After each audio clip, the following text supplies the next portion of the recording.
Assalamu alaikum rahmatullah. This is Saqi Said, and you are watching me on my YouTube channel. I had promised you in the beginning that after the completion of the batch syllabus, I will be sharing some tips how to go through the board exams plus expected questions in the physics subject, both for 11th and 12th standards. And as of now, you are better aware that JK Bose has just devised the proper schedule for the forthcoming examinations of 11th and 12th standards. And just keeping my promise now, I'm just recording this video. Yeah, I better know that I had promised you that we will be live.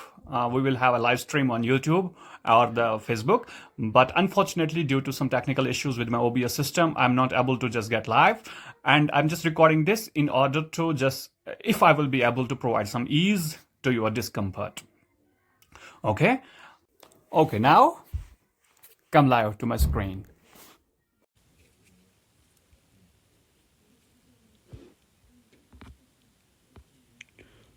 Okay fine, welcome to the screen. पहले हम बात करेंगे 11th standard को लेके। Well, let me tell you one thing here कि throughout this 9-10 years of my experience of in the teaching field, अभी तक सबसे ज़्यादा मुझे अगर जो चीज़ अच्छी लगती है तो वो है कि 11th को पढ़ाना एंड 11th का सिलेबस। पता नहीं क्यों, बट सीरियसली मुझे बड़ा मज़ा आता है ये पढ़ाने में। एंड फॉर्चुनेटली स्टूडेंट्स भी मुझे बहुत ज़्यादा अच्छे लगते हैं। ओके, मूविंग फॉरवर्ड, ये 11th का जो फिज़िक्स पेपर होगा, ये उसका जो मार्क्स ब्रेकअप है कुछ ऐसा होगा। Firstly there will be total of 4 sections in the question paper. Okay, and all questions are compulsory, आपको करने पड़ेंगे। First section A will contain 10 questions of 1 marker, so obviously it will be multiple choice type question. And section B will contain 9 questions, and it will be 2 mark each question. For each question it will be 2 marks. And section C will contain 9 short answer type questions of 3 marks each, and you have to answer that in those questions in 50 to 70 words. And then it's section D, which will contain 3 long answer type questions, essay type questions, and they will contain the 5 mark each.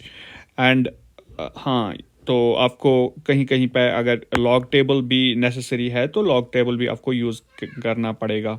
Okay, and scientific calculator तो बिल्कुल ही आपको allowed नहीं होगा exams में। Okay, ये MTP है, model test paper. ये जो है बोर्ड ने पब्लिश करा है, JK बोस ने। तो इन्हीं मार्क्स, यही जो है ये आपके आपका जो पेपर आएगा फिज़िक्स का 11th स्टैंडर्ड के लिए, तो ये उसका जो है मार्क्स ब्रेकअप रहेगा। पहला 10 marks, 1 marks each. Next will be section B, 18 marks, 2 marks each for 9 questions. Third will be section C, 27 marks, 3 marks each for 9 questions. And then 15 marks for 3 questions, 5 marks each for 3 questions. It will be 15 marks. And total it will be of 70 marks. You better know that 70 marks का आपका theory का paper आता है जो आपको करना पड़ता है। And rest of the 30 ये आपका जो है इंटरनल प्लस प्रैक्टिकल्स होते हैं, जो स्कूल से आपको जो भी है वो बाकी सब चीज़ें वहाँ से होता है। तो 70 मार्क्स आपको थ्योरी जो है एग्ज़ाम देना है, जो आपका JK बोस का पेपर आएगा। परहैप्स शायद February 18 को है शेड्यूल्ड ये वाला paper. So better luck for that. तो आगे बढ़ने से पहले मैं आपको कुछ दिखाना चाह रहा हूँ। देखो, ये जो यहाँ पे जैसे अभी मैंने बात की, जो पहला सेशन है, पहला सेक्शन है, in fact section A which will contain 1 marks each. इस पे मैं आपको एक चीज़ दिखाऊँ। ओके, इस पे मैं आपको एक चीज़ दिखाऊँ। अगर आप ये देखोगे, ये एक क्वेश्चन है, मल्टीपल चॉइस टाइप क्वेश्चन। ये क्वेश्चन है section A, the position time graph for a body in uniform motion. आप में से जितने बच्चों को याद होगा, यूनिफॉर्म मोशन किस वाले चैप्टर में है ये आपको बेटर पता है कि कहाँ पे है ये uniform and non uniform motion जो आप मोशन में पढ़ते हो फिजिक्स में। सेकंड, डायमेंशनल फार्मूला, ये मैथमेटिकल टूल्स में आता है। द पोजीशन वेक्टर्स का एक ये जो है एक है। Okay, position vector and all that. और इसके बाद the position vector of a particle in a circular motion about the origin sweeps out equal area in equal time. It is कौन सा इसमें करेक्ट है? And the work done by the external force on a system equals to change in, किस में change होती है इसकी वजह से? Work done external force से. And the center of mass of earth moon system lies. ये कुछ मल्टीपल चॉइस टाइप क्वेश्चंस है जो पूछे जा सकते हैं आपके एग्जाम्स में. Then value of g is maximum at gravity. कम वैल्यू कहाँ पे मैक्सिमम होता है? In the relation equals to omega to square to omega is called. क्या होता है ये? किरचॉफ्स कांस्टेंट, स्टेफन कांस्टेंट, ये सारे आपने पढ़े हैं. एटलीस्ट मैं इतना बोलूँ जो मेरे बैच में थे उन सबों ने ये सारी चीज़ें पढ़ी हैं. For a heat engine to have 100% efficiency the temperature of, क्या कितना टेम्परेचर होता है? If the volume of a gas is increase by 4 times, तो इनमें से क्या होता है फिर? The potential energy of a simple pendulum is. ये मैं आपको इसको आगे भी ये भी दिखाऊंगा कि इसमें क्या आंसर आएगा, लेकिन फिलहाल मैं आपको क्वेश्चंस दिखा सकता हूँ एक्सपेक्टेड क्या है, कैसे पूछा जा सकता है. विच ऑफ द ये सेक्शन बी है यहाँ से. Which of the following reading is most accurate. इनमें से कौन सी एक्यूरेट है? ये आपने एक्यूरेसी एंड प्रेसिशन में पढ़ा होगा, ठीक है, बेटर आप जानते होंगे कि ये क्या है. With the help of dimensional analysis convert 1 newton into dyne. ये कन्वर्जन ऑफ यूनिट्स है, ये भी आपने पढ़ा है ए पेपर में. फर्स्ट पहले के ही जो है टाइम पे आपने पढ़ा होगा, ये पहले टाइम पे ही ए पेपर में. A force of 3000 dyne acts on a mass. This calculate the kinetic energy of the body after 10 seconds. आपको कैलकुलेट करना है, बड़ा इजी क्वेश्चन है ये भी. एंगुलर मोमेंटम आपने पढ़ा है. एंगुलर मोमेंटम पे क्वेश्चंस पूछे जा सकते हैं. An artificial satellite moving in a circular orbit around the earth has total energy E. What is it's potential energy? ये कैलकुलेट करनी है. अगर टोटल एनर्जी इतनी है तो artificial satellite moving in a circular orbit around the earth, आपको इसमें बहुत सारे कॉन्स्टेंट्स लगाने पड़ेंगे. ये क्वेश्चन नंबर 6 मैं आपको ये बता दूं, एटलीस्ट जो मेरे सिलेबस ये बैच के है, तो ये क्वेश्चन हमने करा हुआ है. सैम यही हमने वहाँ पर न्यूमेरिकल करा है, तो आपको याद होगा. तो इसके बाद state second law of thermodynamics. ये तो बहुत इजी है. थर्मोडाइनमिक्स का सेकंड लॉ आपको बताना है. Find the root mean. हाँ, ये बड़ी चीज़ है. Root mean square velocity of smoke particles each of mass 5 into 10 raised power minus 17 kilogram in the Brownian motion. Brownian motion आपने पढ़ा होगा.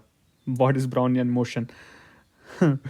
तो मैं ये अभी जब देख रहा हूँ मुझे बड़ी मेमोरीज है इन चीज़ों के साथ. मुझे याद आ रहा है कैसे हम क्लास में ये पढ़ा करते थे जो ही बैच चल रहा था. चलो, ब्राउनियन मोशन पे आप क्वेश्चन पूछे जा सकते हैं ब्राउनियन मोशन पे. इसके बाद Brownian motion. A steel wire of diameter 2 mm is kept under the tension of 2 kN. Find the speed of the transverse wave in the wire. Density steel given है, तो आपको ये जो है स्पीड निकालनी है ट्रांसवर्स वेव की. ये वेव उसमें आता है, तो ये भी आप इस पे भी क्वेश्चंस पूछे जा सकते हैं. मेरा कहने का मतलब ये नहीं है कि डायरेक्ट क्वेश्चंस यही आएंगे. इस पैटर्न पे क्वेश्चंस पूछे जा सकते हैं. एटलीस्ट इससे थोड़ा आपको आइडिया मिलेगा कि क्वेश्चन पूछते कैसे हैं, कैसे क्वेश्चंस आते हैं वहाँ पे. और थोड़ा जो डिस्कम्फर्ट होता है, क्योंकि board exam it's just the beginning, तो इंसान को, बच्चे जो इस स्टैंडर्ड के होते हैं उनको नहीं पता होता कि कैसा क्या रहेगा, तो बड़ा टफ रहता है उनके लिए. तो इन सब चीज़ों, ये नहीं कि डायरेक्ट क्वेश्चन यही पूछा जाएगा, इन सब चीज़ों पे क्वेश्चंस आ सकते हैं. You should just now go to the depth. को थोड़ा सा इस पर डीप में जाने की ज़रूरत है, ताकि ये सब चीज़ें, ये सब कॉन्सेप्ट्स आपको जो है वहाँ पे क्लियर हो जाए. Derive the relationship for time period of simple pendulum. ये इम्पॉर्टेंट क्वेश्चन करा हुआ है हमने. जो भी मेरे स्टूडेंट्स देख रहे होंगे, करा हुआ है हमने, बैच के जो स्टूडेंट्स हैं. Relationship for time period of a simple pendulum sorry. Okay, इसके बाद सेक्शन सी आता है. सेक्शन सी में भी कुछ ये जो है न्यूमेरिकल्स गिवन है. सेक्शन बी तो हमने डिस्कस करा हुआ. Section C, a car is moving along a straight path with the speed of this is brought to rest when the distance of 200 meter तो ये भी एक न्यूमेरिकल है जो पूछा जा सकता है. Find the retardation, acceleration retardation, ये भी इजी है, उतना कोई मसला नहीं है ये. Calculate the angle of banking of a smooth curved road of radius 100 metre, ये भी कोई उतना मसला नहीं है. State Newton 3 laws of motion, बड़ा इजी क्वेश्चन है. A pump on ground floor of a building, ये भी एक न्यूमेरिकल है, आप इस पर ये चेक कर सकते हैं. What is the law of conservation of angular momentum, बड़ा इंपॉर्टेंट क्वेश्चन, इस पर एंगुलर मोमेंटम पर जरूर आपसे पूछा जाएगा. State the explain Kepler's 3 laws of planetary motion, ये लिख लो आप. V question, V important question. Kepler's 3 laws ये पूछे जाते हैं, बार बार पूछे जाते हैं. इवन कि ये आपको जो है आपके एंट्रेंस एग्जाम्स के लिए भी बार बार पूछे जाते हैं केपलर्स लॉ, जहाँ पे आपको ये यूज़ करने पड़ते हैं केपलर्स लॉ, ये जो इसके प्लानिटरी मोशन पे जो लॉज है. Discuss 3 limitation of Bernoulli's theorem, again very important concept Bernoulli's theorem. V question, Bernoulli's theorem पे आपसे क्वेश्चन पूछे जा सकते हैं. What is the importance of second law of thermodynamics, पढ़ा हुआ है हमने, सैम यही चीज़ पढ़ी हुई है हमने, ये भी समझो आप, इंपॉर्टेंट क्वेश्चन है. थर्मोडायनामिक्स पे हमेशा क्वेश्चंस पूछे जाते हैं. तो ओवरऑल मैं ये बोलूँ आपको कि तकरीबन इसी के आसपास जो है आपका पेपर रहने वाला है. Right the postulates of kinetic theory of gases.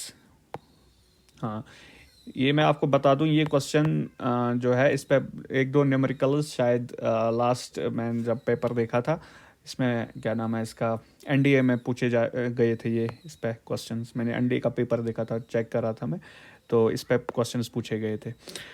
What is projectile, section D, ऐसे type questions. Projectile motion, obviously projectile motion आपको पूरा पढ़ना पड़ेगा, तो उस पर आपको एक्सप्रेशंस भी और जो है न्यूमेरिकल्स इसमें आ सकते हैं. इसका और part, if a body travels half, ये भी एक इसमें ये है न्यूमेरिकल है. If a body travels half of its total path in the last second of its fall from the rest, find time t and height and this, ये आप यहाँ पे कर सकते हैं. Define Young's model of elasticity, again important question, important. Young's model आपको पढ़ना पड़ेगा. Its units and its experimentally measured, कैसे ये मेजर होता है एक्सपेरिमेंटली, कैसे ये, how is it experimentally measured, कैसे ये मेजर होता है. Explain when is displacement law, what is its application, again important question. ठीक है. Derive the expression for average kinetic energy of a particle executing simple harmonic motion. Or what is wave motion, important question. Describe the characteristic of wave motion पे आपसे questions पूछे जा सकते हैं. Overall ये जो है ये कोई ये गेस नहीं है कि बस आप यही 22 क्वेश्चंस प्रिपेयर करके आप बोर्ड पर एग्जाम पास कर सकते हो. इट्स जस्ट द पैटर्न कि पेपर आता कैसे है. और हाँ, कुछ इसमें है कि उन टॉपिक्स पे आपसे क्वेश्चंस पूछे जा सकते हैं. इससे आपको थोड़ी सी हिंट मिलेगी कि थोड़ा इन चीज़ों को डेप्थ में पढ़ने की ज़रूरत है. बाकी ये जो अभी तक हमने देखा, मैं ट्राई करूँगा कि मैं आपको थोड़ा सा इस पर ये एक्सप्लेनेशन इसकी दिखाऊं कि कैसे हमें ये करना है. थोड़ी सी एक्सप्लेनेशन दिखाने की मैं कोशिश करूँगा.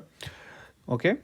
जो हमारा सेक्शन ए था, मल्टीपल चॉइस टाइप क्वेश्चन, ये मैं दिखा था. The position time graph for a body is in uniform motion is, क्या होता है, ओब्वियसली स्ट्रेट लाइन होता है. Dimensional formula for gravitational constant, it is m-1 L3 T-2. और इन सर्कुलर मोशन, ये कुछ इसके ये जो 10 मल्टीपल चॉइस टाइप क्वेश्चंस अभी हम देख रहे थे, ये इनके आंसर्स है, आप देख सकते हो. Value of g is this in the relation equals to omega t for raise power 4 is called this Stefan constant होता है ये. For a heat engine to have 100% efficiency, the temperature should be to 0 kelvin. Okay, ये इनके answers है. Section B कुछ ऐसे describe किया गया है. मोस्ट एक्यूरेट रीडिंग इज, जो वहाँ पे बताया गया था कि एक्यूरेट रीडिंग कौन सी है, 7 × 10⁻³ मीटर. ठीक है. कन्वर्ट न्यूटन इनटू डाइन, ऐसे ये है डाइन में kinetic energy of a body, ये हम ऐसे कैलकुलेट कर सकते हैं. ये थोड़ा बहुत इस पर डिस्क्रिप्शन है. Angular momentum conservation, it's conserved because no external torque acts on the system. Obviously पता होगा आपको, पढ़ा है आपने. Potential energy of artificial satellite, कैसे हम निकालते हैं ये. Second law of thermodynamics, it is heat can not spontaneously flow from a colder body to a hotter body, पता है, पढ़ा है हमने. रूट मीन स्क्वायर वेलोसिटी, ये है root mean square. Speed of transverse wave in the wire time period of a simple pendulum, ऐसे निकालते हैं ये. इसके बाद सेक्शन सी जो हमने अभी देखा, it is retardation and time for the car to stop, ये ऐसे हम कैलकुलेट कर सकते हैं, ये पूरी एक्सप्रेशन इस पर दी गई है। Banking angle for curved road, जो अभी उसमें क्वेश्चन था, ये न्यूमेरिकल था, इस पे ऐसे हम ये कैलकुलेट कर सकते हैं। Newton's law of motion, state and explain all the 3 laws, ये आपको एक्सप्लेन करने हैं जो आपको पूरी तरह से पता है। Power consumed by a pump, ये वो एक्सप्रेशन थी, वहाँ पे न्यूमेरिकल था, वहाँ पे इस एक्सप्रेशन के थ्रू आप वो कैलकुलेट कर सकते हो। Law of conservation of angular momentum, in the absence of external torque angular momentum remains constant, it is the law of conservation of angular momentum, that in the absence of external torque angular momentum remains constant. Okay, then it's section D, ऐसे type questions, वहाँ पे projectile motion पूछा गया था। Projectile motion, define projectile motion and derive expressions for, ये है इसके maximum height x, ये ऐसा होता है। Time of flight T is this, horizontal range T is this. Okay, ये कुछ चीज़ें हैं जो ओ वेस्ली यंग्स मॉडल वहाँ पे पूछा गया था। Define why, it's stress divide by strain experimentally measured using a wire under tension. It's actually Young's model is stress divided by strain, ये आपने पढ़ा हुआ है। एवरेज काइनेटिक एनर्जी डिराइव कैसे करते हैं, एवरेज काइनेटिक एनर्जी ये ऐसे डिराइव होता है। तो ये कुछ इंपॉर्टेंट चीज़ें हैं फिजिक्स की जो आप अब इन टॉपिक्स को आपको डेप्थ में पढ़ने की ज़रूरत है, ताकि एट लीस्ट आपका ये जो है जो एग्ज़ाम्स का, तो बाय द वे मैं आपको इतना बता दूं, board exam is not just a big deal, it's just you need to have 1 2 or maximum 3, max 3 are consistent in fact consistent study during day hours or during night hours. I will prefer during morning hours. 1 2 3, maximum 3 hour study will do the things right for you. It's not just a big deal, but you have to just ponder upon that forthcoming exams like your entrance, IIT, and NEET, etc. Those are the exams you should ponder upon. These board exams are just the just a bridge to those competitive exams. Inshallah, everything will be fine. Never, don't worry, and of course I'm here for you to guide and to assist you on every step. And feel free to comment down if you have any query. I will be happy and excited to assist.